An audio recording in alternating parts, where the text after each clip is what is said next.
Cette semaine, on met la table pour les différentes mesures environnementales qui concernent ou concerneront la restauration, un projet pilote pour recruter des demandeurs d'asile et pour le salon ARQ Contact qui fera étape pour la première fois dans Charlevoix. Je suis Nicolas Boulet et vous écoutez On met la table, un balado de l'association Restauration Québec. Bienvenue.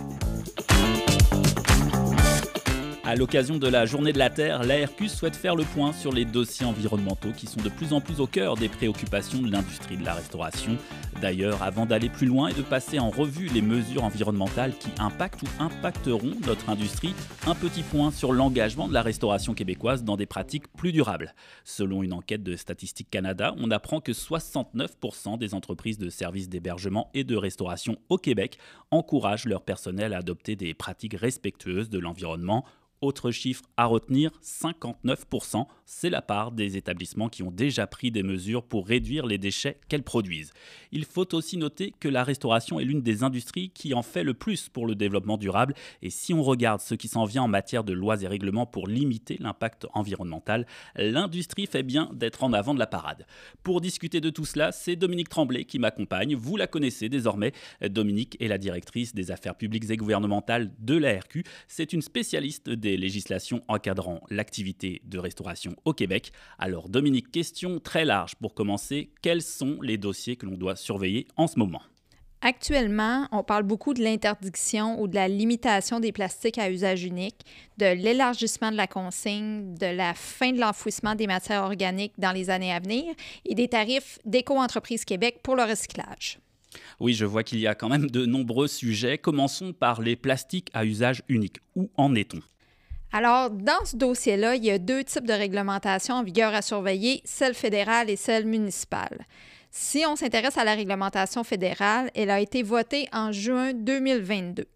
Il y a eu une première phase en décembre 2022 interdisant la fabrication des sacs d'emplettes, des ustensiles, des récipients alimentaires produits entièrement ou en partie de plastique problématique difficilement recyclable. Là, on parle par exemple de contenants de styromousse, des anneaux pour emballage de boissons, de bâtonnets de café ainsi que de paille.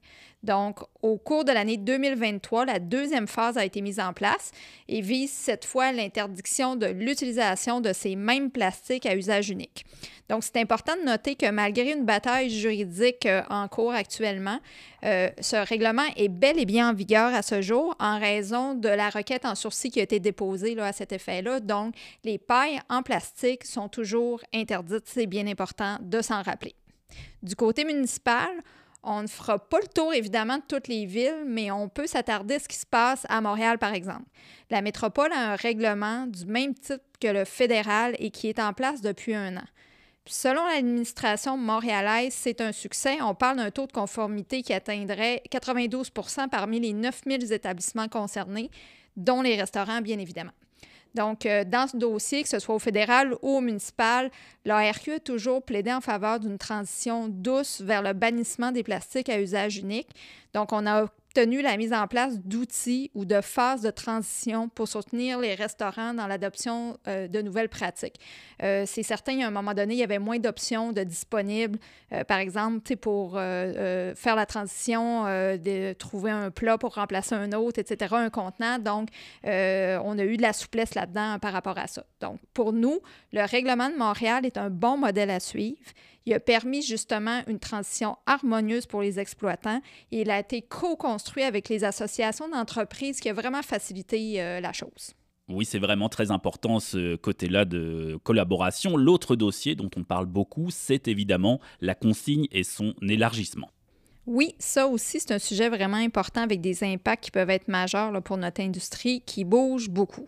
Donc, tout d'abord, parlons des dates importantes. Donc, dès le 1er mars 2025, donc l'année prochaine, l'ensemble des contenants d'au moins 100 ml et de maximum 2 litres de type prêt à boire seront ciblés par la consigne. Donc, en d'autres termes, on parle des bouteilles de vin, de spiritueux, de cidre, les contenants de jus, de lait et d'eau. Donc, tous ces contenants-là, dans ces quantités-là, seront assujettis. Et est-ce que la restauration a ou aura un système de collecte pour tous ces contenants? Comment ça va se passer? Oui, l'industrie pourra bénéficier d'un système de collecte. Donc, l'ARQ a obtenu que la collecte des contenants consignés soit disponible pour une nette majorité de notre industrie. Donc, il reste quand même des paramètres à négocier avec l'organisme responsable mis sur pied, l'Association québécoise de récupération des contenants de boissons, mais l'ARQ fait les suivis à ce sujet. Actuellement, ce qu'on peut dire, c'est que depuis le 1er novembre 2023, les restaurants de plus de 75 places bénéficient d'un service de collecte exclusivement pour les produits qui étaient consignés avant cette date. Donc, on parle des contenants de bière, boissons gazeuses, canettes d'aluminium. Les canettes d'aluminium, ça peut être par exemple du jus de cidre, du cidre, de l'eau pétillante. En fait, c'est les canettes là, qu'on connaît qui étaient déjà consignées et qu'on ramenait à l'épicerie ou au dépanneur, etc. Donc, ces établissements doivent s'inscrire sur le site de l'association qui gère la consigne au consigneaction.ca dans la section membres. Donc, pour les établissements de 20 à 75 places, ceux-ci, dans le fond, ils doivent participer à la consigne, mais ils ne sont pas admissibles pour le moment au service de collecte qui est offert. Et puis, à partir du 1er mars 2025, la collecte sera étendue à tous ces établissements-là de restauration de plus de 20 places. Les restaurations de moins de 20 places seront toujours exclues, par contre, de la collecte en raison du faible volume. Oui, donc ce sont des dates importantes à conserver, à noter le 1er mars 2025. De la consigne, on passe au compostage. Est-ce que l'interdiction de l'enfouissement des matières organiques est toujours d'actualité? C'est vrai qu'on en entend moins parler, mais cependant, c'est toujours sur les rails. Donc, il faut se rappeler un peu le contexte. À l'été 2020, le gouvernement du Québec a adopté la stratégie de valorisation des matières organiques. Donc, cette stratégie-là identifiait une nouvelle obligation pour les commerces de participer à la collecte des matières organiques. C'était, si on veut, c'est l'arrivée des bacs bruns là, qui sont bien connus des particuliers. On en a tous pas mal à la maison. Donc, ça s'en vient pour l'industrie de la restauration. Donc, une période transitoire devait débuter en 2022 puis s'échelonner jusqu'en 2024. L'objectif était d'implanter des services de collecte de matières organiques dans les commerces et les institutions. La pandémie, par contre, a un peu là, freiné le projet, donc ça a ralenti l'arrivée de tout ça. Il y a un nouveau règlement obligeant les commerces et les institutions à détenir un service de collecte privé ou municipal qui gérera leurs matières organiques qui pourrait voir le jour dans les prochains mois. L'entrée en vigueur, dans le fond du règlement, devrait se faire en 2025.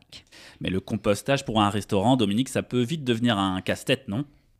C'est sûr qu'on n'est pas contre l'arrivée des bacs bruns, là, vraiment pas, mais effectivement, on veut s'assurer que tout soit simple et efficace. C'est là-dessus qu'on travaille parce qu'on a besoin de faciliter l'adhésion des exploitants à ce système-là et l'adhésion de leurs employés aussi parce que sur le terrain, on sait bien que c'est eux qui vont gérer la matière. Donc, il est primordial que tous les restaurants là, du Québec aient accès à un service de collecte à coût raisonnable, notamment en exigeant des municipalités que les restaurants de quartier fassent partie de leur circuit de collecte. Le camion, il est déjà sur la route, là, pourquoi ne pas ramasser les résidus des restaurants en même temps.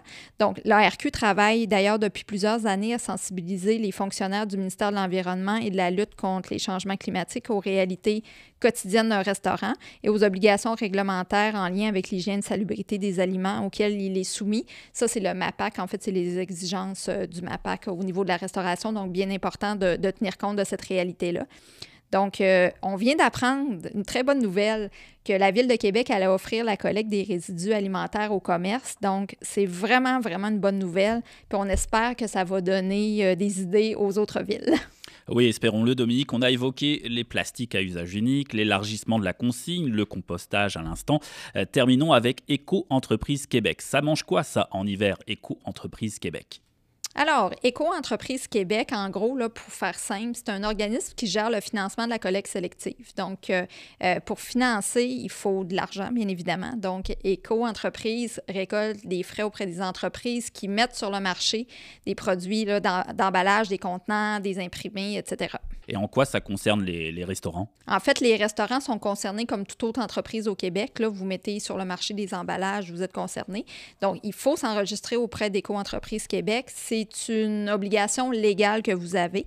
Ça permet à ce moment-là aussi de déterminer et de déclarer la quantité de matière recyclable que vous générez. On peut penser, par exemple, en restauration, aux emballages pour la livraison, les dépliants, les menus, etc. Donc, mais pas de panique parce qu'il y a quand même des critères d'exemption qui existent qui font qu'une grande majorité, ou du moins vraiment plusieurs restaurants, n'ont pas à payer ces frais-là éco-entreprise. Comme je vous disais, ça n'empêche pas l'obligation de vous enregistrer, mais par contre, peut-être vous n'aurez rien à payer de ce côté-là. Donc, si vous répondez à l'un des 3 critères d'exemption de paiement suivants qui sont faits pour les petits générateurs. Donc, critère numéro 1, avoir mis sur le marché directement ou indirectement durant l'année de référence une ou plusieurs matières dont le poids total est inférieur ou égal à 1 tonne métrique. Donc, premier critère. Deuxième, générer un chiffre d'affaires brut, recettes, revenus ou autres entrées de fonds pour les produits mis sur le marché ou les services fournis au Québec inférieur ou égal à 1 million de dollars. Attention, le critère de 1 million de dollars devrait changer pour 1,3 million de dollars. C'est les tarifs qui ont été soumis, mais n'ont pas encore été approuvés, donc à suivre. Mais techniquement, ce critère-là devrait être modifié. Et pour un détaillant, n'avoir qu'un seul point de vente au détail dont la superficie est inférieure à 929 mètres carrés ou 10 000 pieds carrés, et qui n'est pas exploité sous une franchise, une bannière ou un regroupement quelconque.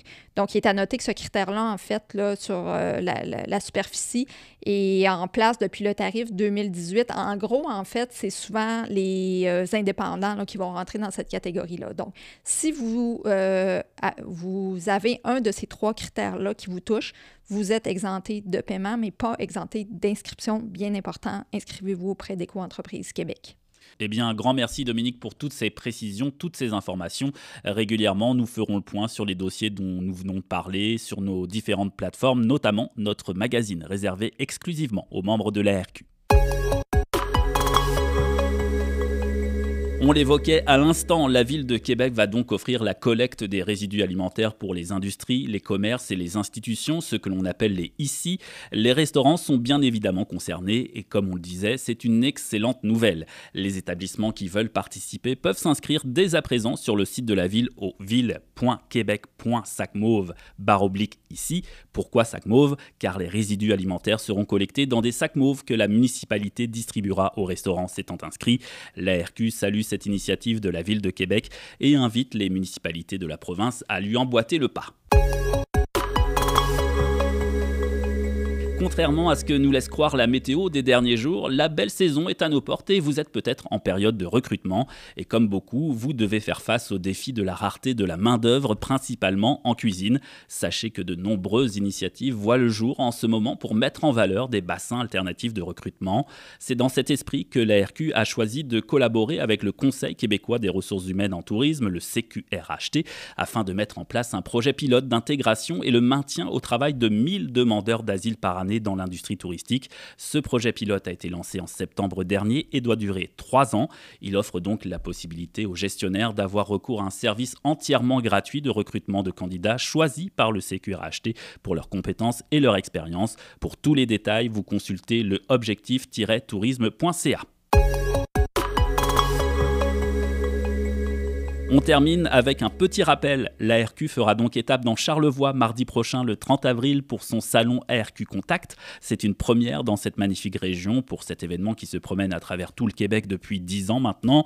On vous donne donc rendez-vous de 10h à 15h au Fairmont Manoir, le Richelieu à la Malbaie. Une 50aine d'exposants seront sur place, dont une 20aine de producteurs locaux. C'est gratuit. Pour vous inscrire, direction lerestauration.org. Voilà, c'est tout pour cette semaine. Pour connaître l'actualité de l'industrie de la restauration, rendez-vous sur notre site web restauration.org. Suivez-nous sur Facebook, Instagram, LinkedIn et sur X. On se retrouve bientôt pour un nouvel épisode d'On met la table.